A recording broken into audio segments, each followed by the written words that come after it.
Hey everybody, it's me, Ivy. So, in case in the background you hear James Brown singing Soul Power. Alright, so listen, here's what's happening. Yesterday was the last day of the leap year this year for Black History Month.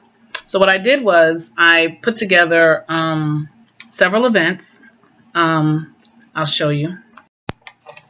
So these are some of the events that I have held. Upside down.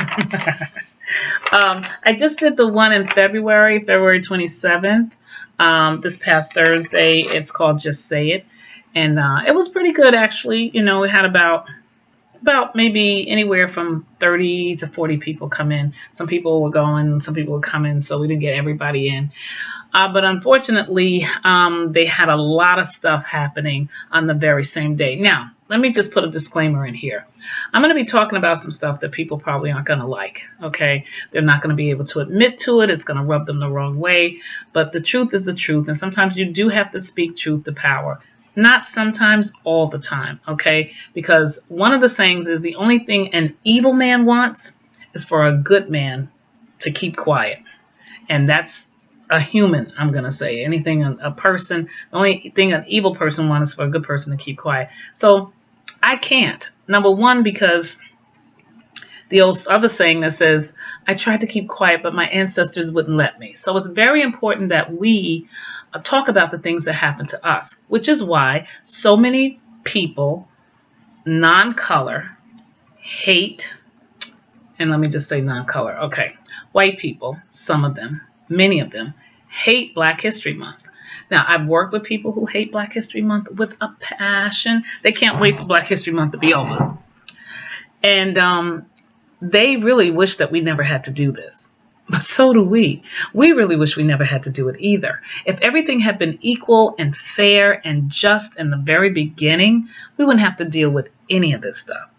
We didn't start racism. We didn't perpetuate racism. We didn't push racism. We didn't do all that.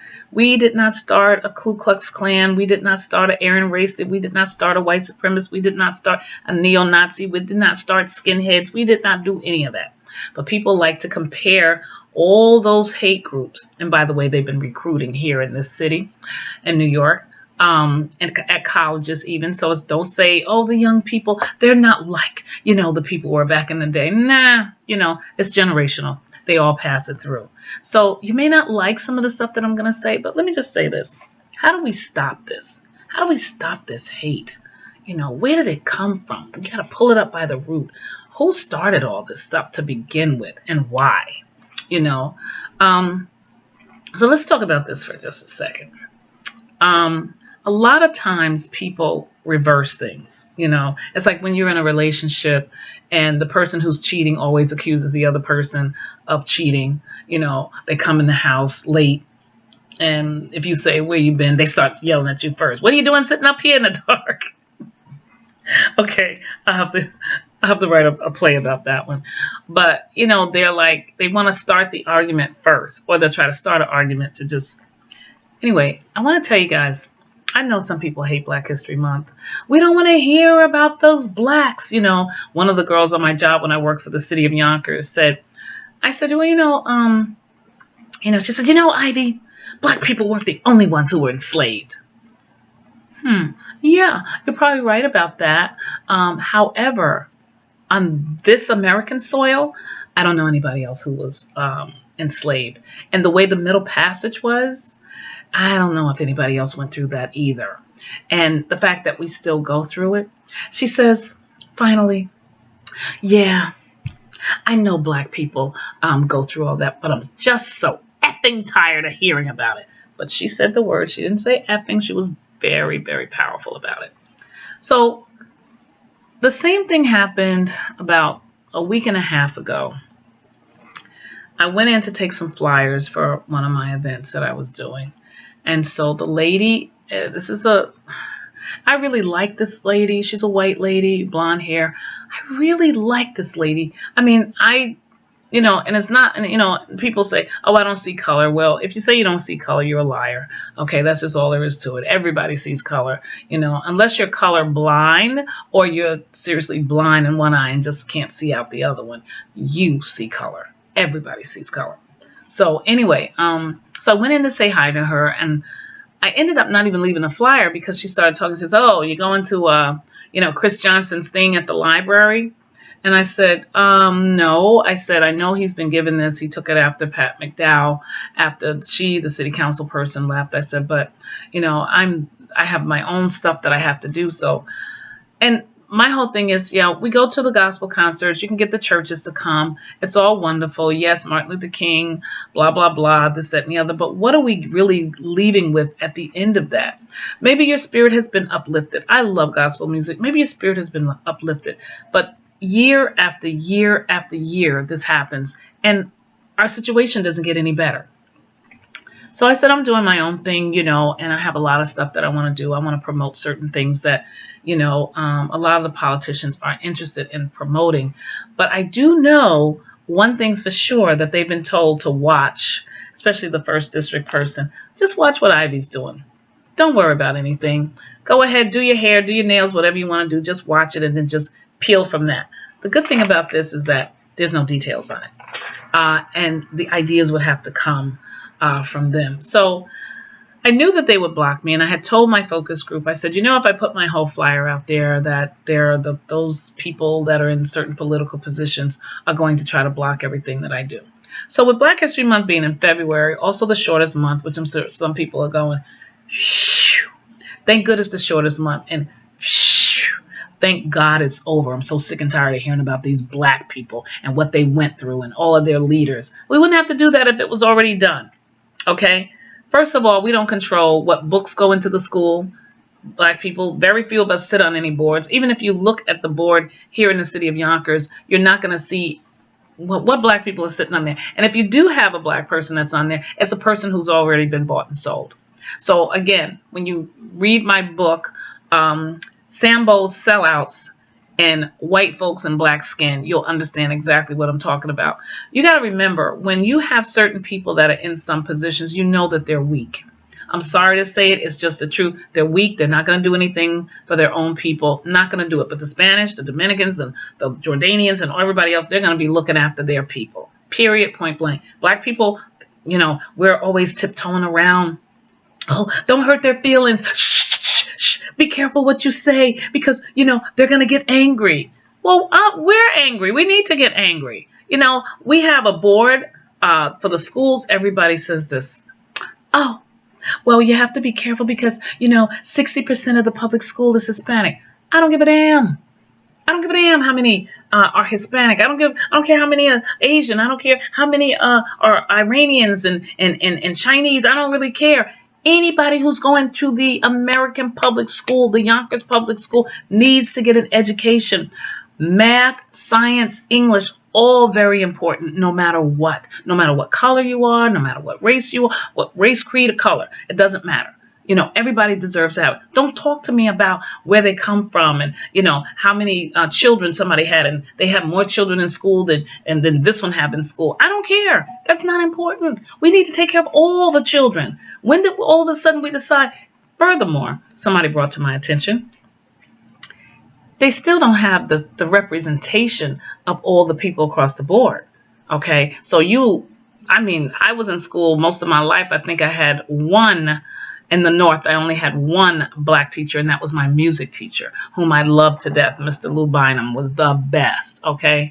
But as far as other than that, when I was in Birmingham, we had all Black teachers, because we were segregated.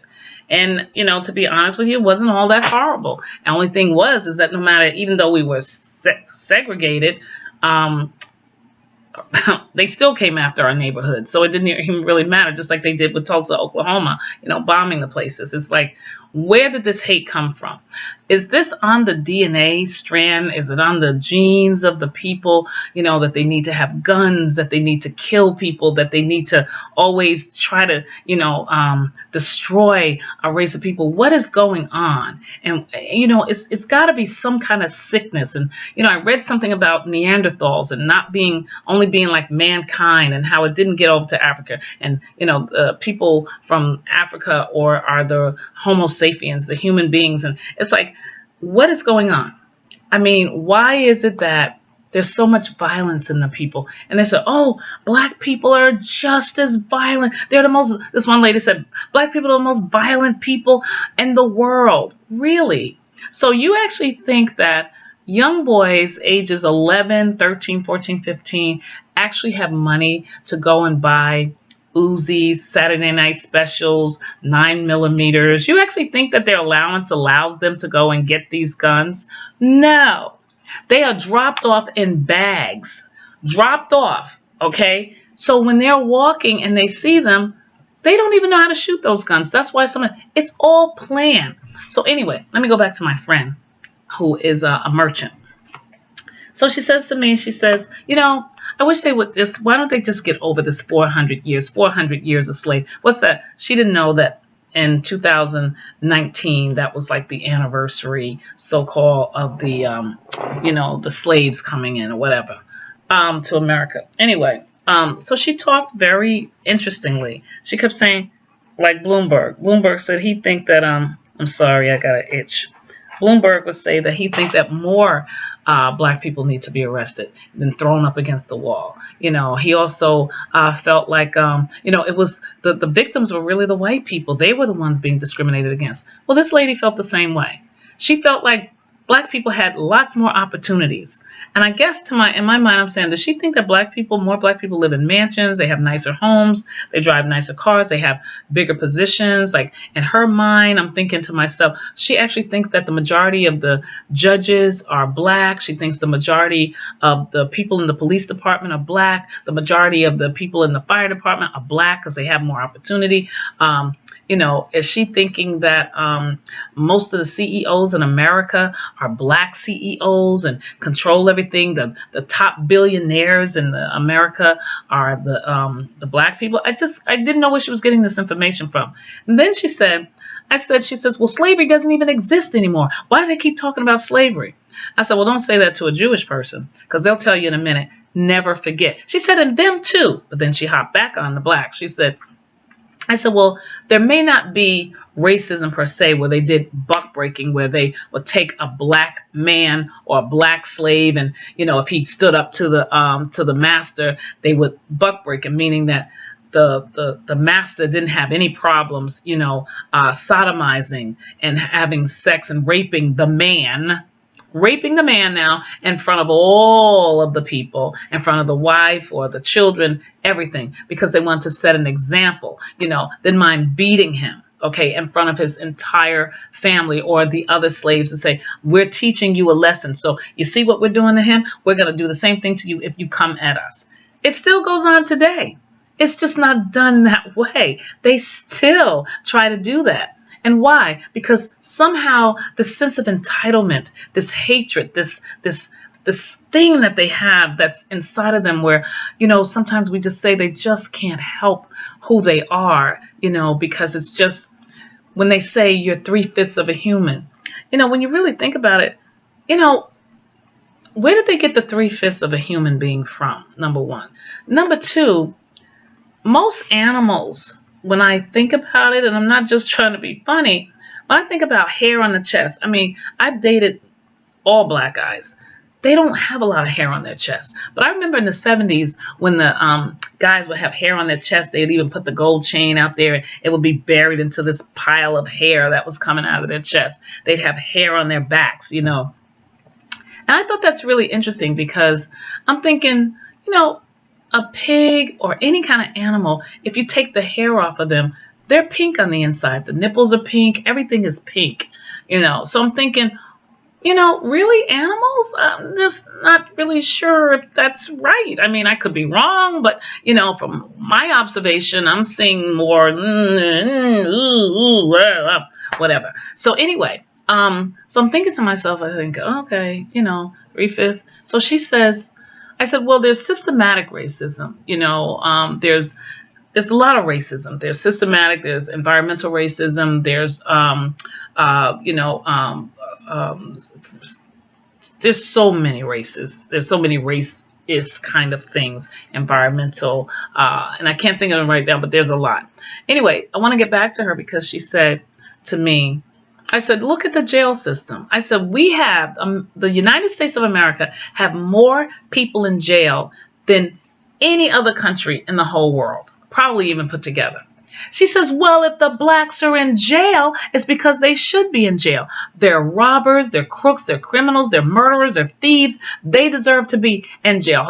And I said, well, there are people who served time and they didn't, they find out later they didn't really do the crime. Well, whose fault is that? She says. That's the jury system. You have a jury of your own peers. And I'm thinking, really? You think that most of the jurors, you really have a jury of your own peers? I said, most black people are petrified. And it's not anybody's fault. It's just that they think that if they vote or if they serve jury duty, that, first of all, they don't vote because they're afraid they're going to get called to jury duty. That's why you don't have a jury of their peers. And yes, that is their fault. Because if you don't vote, or you or your child or a family member gets in trouble and have to go to a trial, then you got all the white people sitting up there who think of you as a pimp, pusher, player, or prostitute.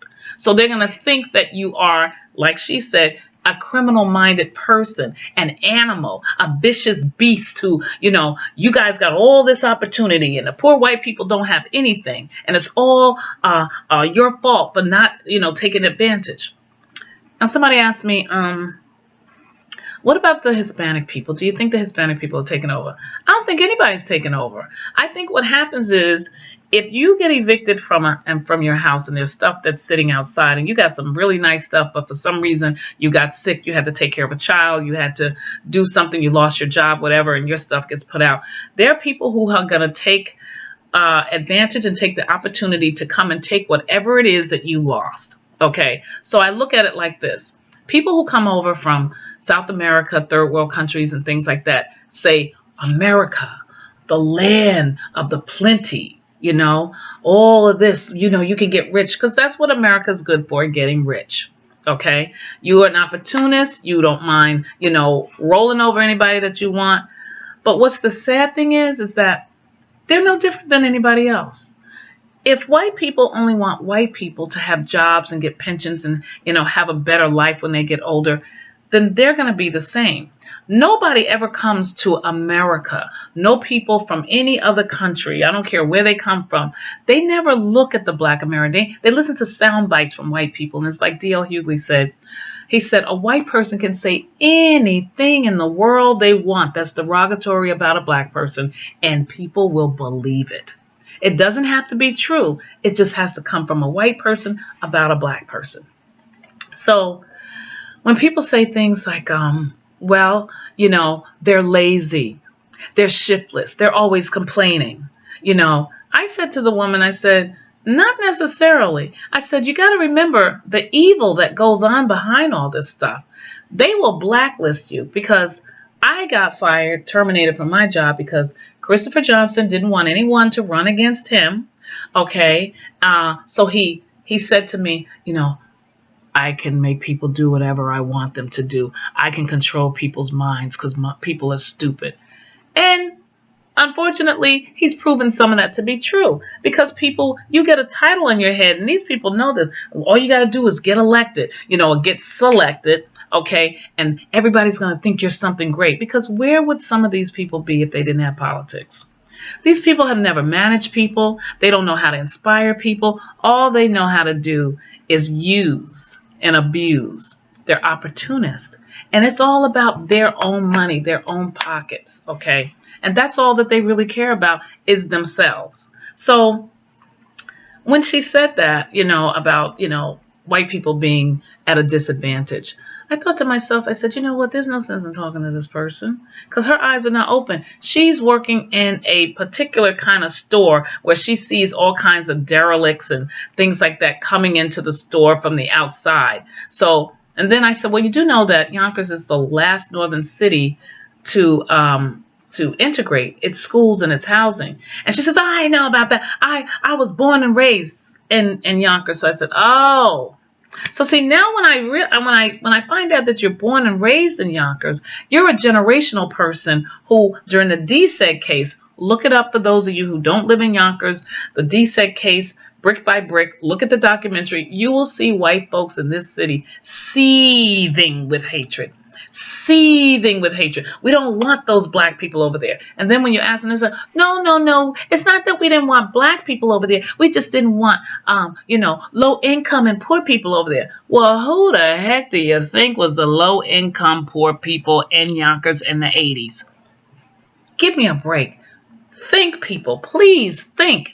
So anyway, I couldn't get anywhere with her. She said, well, that's just how I feel, Ivy. That's just how I feel. And I said, well, let me leave you with this one saying that I happen to have learned in liberation theology when I was studying religion at Marist College. I said, it says, one can only see from where one stands, okay? So if you're up here and somebody else is down here, you don't even see them down there, okay? And you can't see them down here, okay?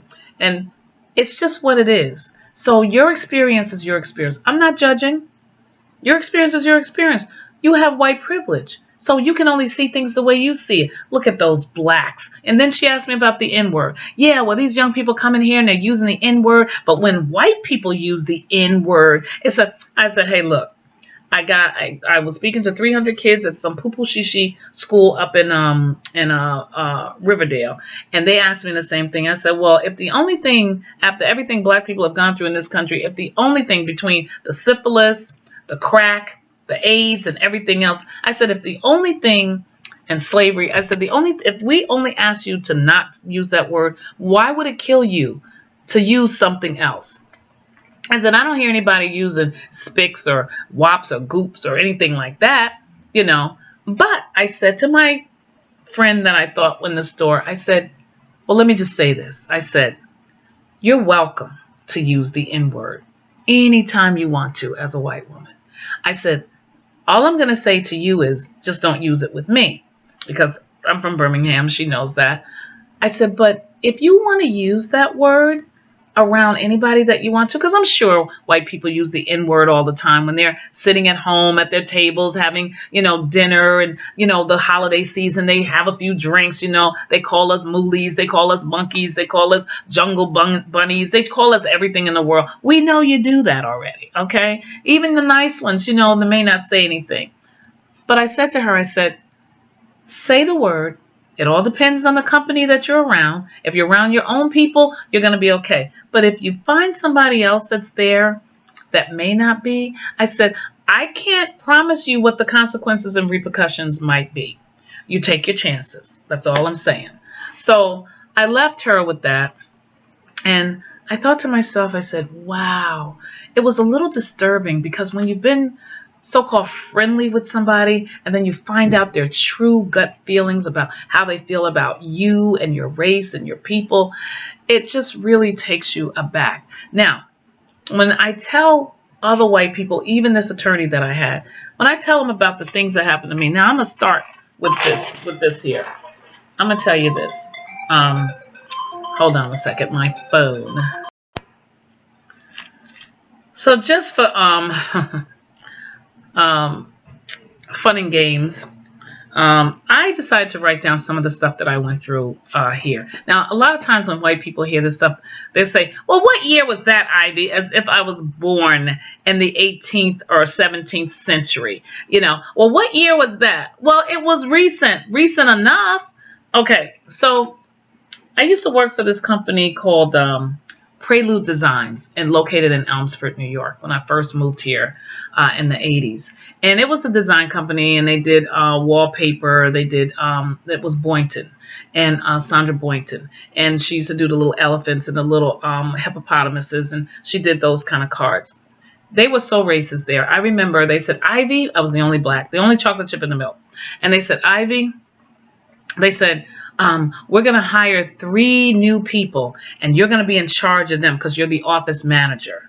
And so they said, so we're going to start interviewing. We're going to put an ad in the paper. This is when they used to put ads in the paper. So they put an ad in the paper. And while they're putting the ad in the paper, my desk is here. So the somebody else's desk is in back of me, and the accountant's desk is back even further. So the girl was like, okay, we're going to hire somebody. Listen, it's been 25 minutes. I'm going to come back and do another one. So I'll be right back, guys.